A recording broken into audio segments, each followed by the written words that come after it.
as you mentioned, obviously, I'm sure it was a frustrating year for you. You know, there was a time where you thought you were going to come back, things kind of turned around. Where is kind of your mindset at just right now heading into the off season? Yeah, really good actually. Gonna get cleared hopefully next week. Been skating a lot the last 3 weeks, training hard, no setbacks. So just looking forward to obviously getting cleared and for contact and having a really good summer of training and revving it up even more than I ever have, and obviously itching for next season to start already, selfishly. Now that the season's over, can you kind of take us through all of what happened even going back to training camp? You know, we were just told it was an upper body injury, and then there was sort of nothing until the announcement that you had your surgery. So can you sort of take us through the process of how kind of things went south for you this year? Yeah, where do I start? Just, wasn't feeling well, started training camp, and got a couple different MRIs and a couple misdiagnoses,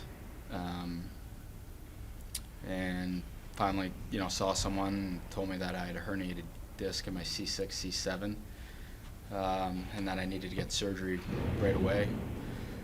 So at the time, I,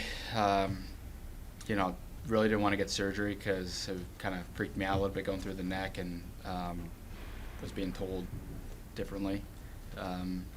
But obviously went through the process of trying to rehab naturally, and went back to Columbus for a little bit to see some people that I trust and I know, and came back here feeling pretty good. Thought that I could kind of return to play in December when we went on that road trip to Arizona, Vegas, Colorado, Arizona, and then New Jersey, I believe, and just the process of the return to play, and I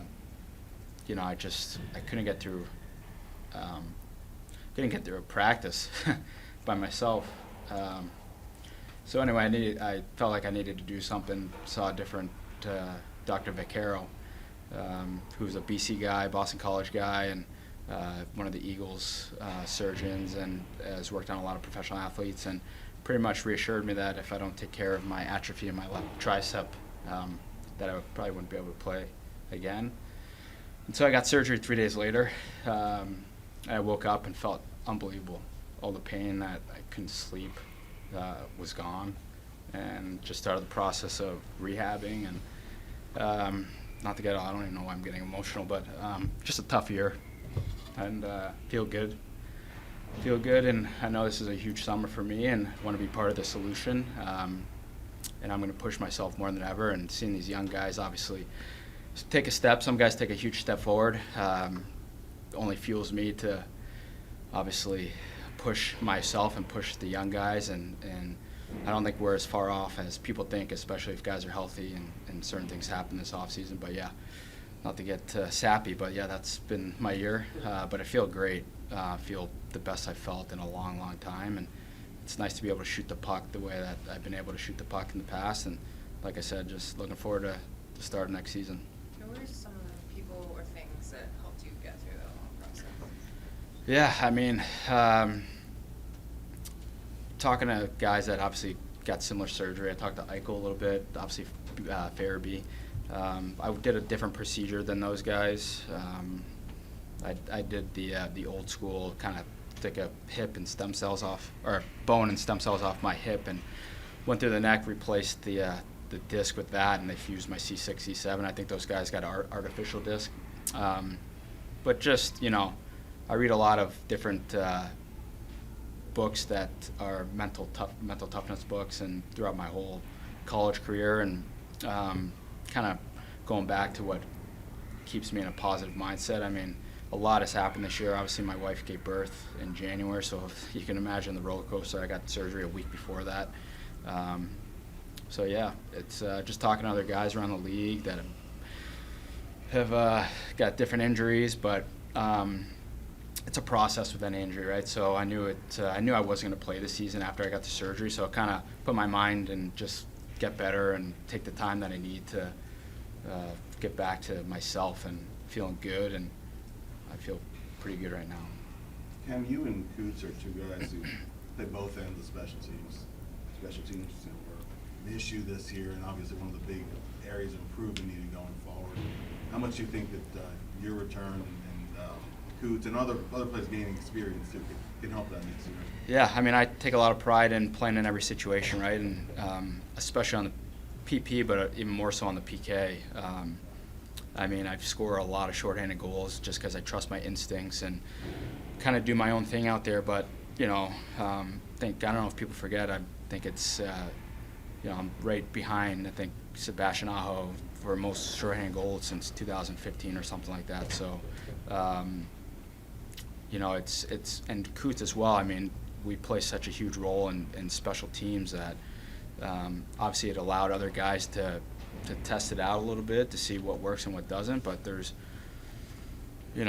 I think we'll both help to an extreme extent on both ends, power play and PK. And not that we're going to be the solution. I think every guy needs to step up and do a little bit better job on both sides. But I think we'll help a lot more than we hurt. Cam, we talked to Torts, I think it was about 3 weeks ago, and he mentioned about the changes that the team has made to the medical department, and he felt that, that was something that needed to be reestablished, that trust needed to be reestablished with the players and the medical team, and that he feels like they've made strides in that regard this year. I guess, how did that impact, you mentioned about misdiagnoses, how did that impact those months leading up to getting the surgery? Was there maybe a lack of trust in the beginning, and how do you feel like that's improved over the course of the year? Yeah, absolutely. I mean, it's went through a pretty significant change, and the head athletic trainers, and bringing in new guys that I didn't know as well. So you're trying to trust certain people, and I have all of my trust in Tommy and the team that's here now. It obviously took a little bit of time just because I was going through things that I'd never experienced and listening to this guy, that guy, and people tell me this, someone tell me that. It was just a kind of a gong show, but it definitely has gone straightened out, and it's going to continue to get better. And like I said, I've been rehabbing here since my surgery for the last couple months, and trust them. Cam, is it in part why it was so tough for you? Did you feel like maybe you weren't going to be able to play again? Like, as you were going through that, did you contemplate that at all? Honestly, not really. I've been very fortunate and lucky with whatever injury I have. I healed pretty quickly. And so it was just the emotion of, not being told what the hell is going on. When I know I'm not feeling good, and that was the crappy part. But, yeah, no, I feel great, and just, like I said, I trust the process of who's here and giving guys rehab, and obviously our team doctors, and so yeah, it just was a crazy year. I'm just looking forward. I'm glad that selfishly that the season's done, so I can focus on the summer and doing what I need to do to get back to that elite shape and form that I know and everyone knows that I'm capable of doing. And like I said, I haven't had any setbacks at all. And so I feel really good. Cam, you mentioned about your shorthanded prowess and your ability to score shorthanded goals. I know obviously you didn't play this year, but watching what Brad Shaw, who you worked with for years, what he was able to do with TK and with Loss in terms of turning them into real shorthanded threats, is that really exciting for you next year to get to play under him again? Yeah. I mean, he kind of changed it up a little bit. I think he went more toward to a diamond this year, where in Columbus we were more all out pressure. But when one guy pressures, everyone pressures. So everyone was on the same page. You knew what to expect. Where obviously when you struggle, not that we obviously struggle a little bit. You have to change it up a little bit, and I think it helped a little bit. But for me, with where I have a lot of successes, and Shazi will be the first one to admit, is he lets me kind of be free reign, where I trust my instincts, and 95% of the time it works. But I'm always moving. I'm always moving, and my partner knows kind of what I'm doing, where I'm always up ice pressure. And then obviously when they get it set up and they're not fully control, I'm always kind of just reading the play and anticipating, because obviously being on the power play as well, you kind of know what the guys are trying to look for in certain plays, and like I said, it works out more so than it doesn't. Cam, you're the third. When we spoke to John Tortorella recently, he said that he was hoping this season for you to be kind of that liaison between him, having been his player in the past, and also the locker room going through him for the first time. You didn't get to be that player, but what role do you envision for yourself next year on this team, even though the team has already gone through a year with Torts? Yeah, I mean, I was still, there's no secret. Torts and I have a really good relationship.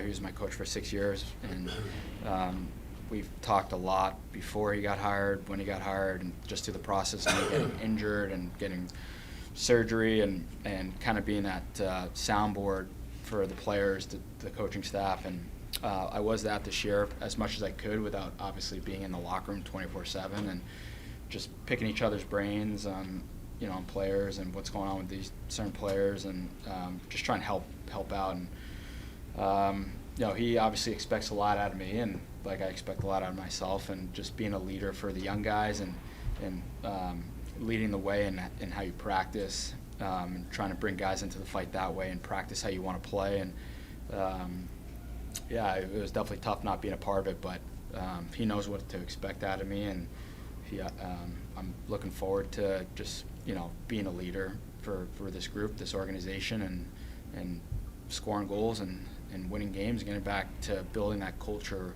that Philly knows that we're capable of doing, and getting back to the playoffs, and obviously hopefully one day winning a Stanley Cup. In talking about John Tortorella, you were obviously very excited when he was brought in at the beginning of the year. You've had a kind of a different perspective of seeing things, off the ice. How do you think he's done in helping to change kind of the culture of this team and the way that this team plays now? I mean, I think you can see it with our results to an extent of, I shouldn't say results, but it's pretty obvious how hard the guys worked this year. And, for the most part, we weren't out of the games, and every guy to literally the end of regulation fought to the very end. And I mean, that's a great sign. I mean, that's what happened in Columbus, where we went through the process of evaluating players for the first couple of years and seeing who's part of the problem and who's part of the solution, and everyone kind of building toward that one goal and working together as a whole organization, not just the players, but obviously the top-down management, to the coaching staff, to the equipment guys, to the trainers, and just being a tight-knit group of that family, atmosphere. And I think he's done a really solid job in being very honest with each player. And as a player, me personally, I know it's probably not for everyone, but I appreciate that and know where I stand with him. And, it's not always rainbows and butterflies. Him and I have gotten to plenty of FU matches, and I'm sure we're going to get into a lot next year. And I embrace it, and I appreciate the fact that he's trying to look out for the best of his players, even though the players might not think so in certain situations. But he wants the best, and he's going to do whatever it takes to push you to your limits. And Cam, being close friends with Kevin, I know you're there for him through a lot last year. I guess two things. One, how has he been there for you through your process? And he was just saying he's got the message loud and clear that he probably isn't a part of this process that's getting younger. So how have you kind of been there for him through him realizing that? Yeah, I mean, listen, I can't control what happens. For all I know, I could get traded this summer. But it's Kevin's. I've known his family for a long, long time, and so we're always going to be there for each other, no matter what, through the good times and the bad times. And it's I'm always going to be a sounding board, just like he was for me during this process of my injury and what he went through last year, and kind of picking him up when he was down, and vice versa this year for me. And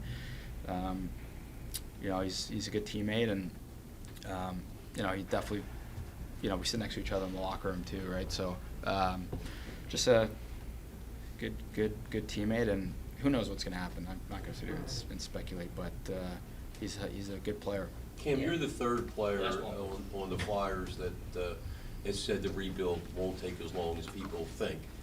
What makes you say that? I mean, I just think, with two of your better players hurt, hopefully, I mean, obviously a lot has to do with staying healthy. So if Coots and I obviously stay healthy, who knows the changes that are going to be made this year. The young guys that have taken a step forward this year are only going to take another step forward next year to push each other. I just personally don't think that we're that far off on I'm not going to sit here and say winning a Stanley Cup, but being a playoff team. I mean, this year with all the injuries and people out, up until All-Star break, we were only 4 to 6 points out of, and we went on, a couple of 10-game losing streaks or something like that, something crazy, and we're still there. So I think, when you add in a couple of your better leadership guys to hold everyone accountable, and those overtime losses that I think we were 1-12, where you have 2 forwards out there and 1D, guys that obviously are put in situations to score goals and help this team win, and all those tight games that we lost. I mean, I think those could have been wins, and so it was definitely an interesting year, but I think, like I said, I don't think we're too far off. Thanks, Cam.